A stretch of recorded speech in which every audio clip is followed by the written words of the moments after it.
आज चाषी मैंने जो राजरास्तार आंदोलन कर जिलापाल ऑफिस घेराव कर आंदोलन जेन्युइन मुझे स्वीकार करुँच आंदोलन जेन्युइन एवं एपाई जेन्युइन कहूँ जो टोकन प्रक्रिया रे जो मैंने गत थर टोकन चाषी धान रजिस्ट्रेशन करते टोकन मैंने पाई किए 75 क्विंटाल पाई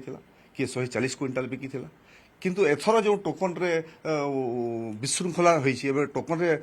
जेभली जी गलथरा 180 क्विंटाल बिकी पाखक 40 क्विंटाल आई जे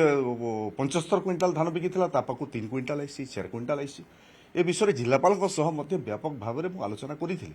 जे चाषी कहीं बिकबनी चाषी गत थर जिते धान बिकिला टोकन से पाइबा कथा एवं ये टोकन मॉनिटरिंग व्यवस्था जेहेतु राज्य कंट्रोल करुछि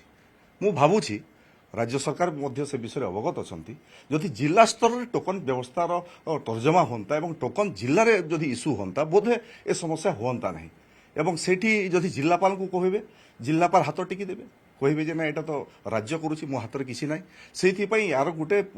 विगत दिन सरकार जोटा राज्य को धरिकी आसला टोकन व्यवस्था करने राज्य सरकार बर्तमान तर्जमा करुँच जो टोकन व्यवस्था होची जे किभली भाव में टोकनटा पुणी विकेन्द्रीकरण हम जिलार अधिकारी मैंने बसिक निर्णय नेबे एवं टोकन रे आ अनियमितता हेब ना चाषी तार हक पाइब।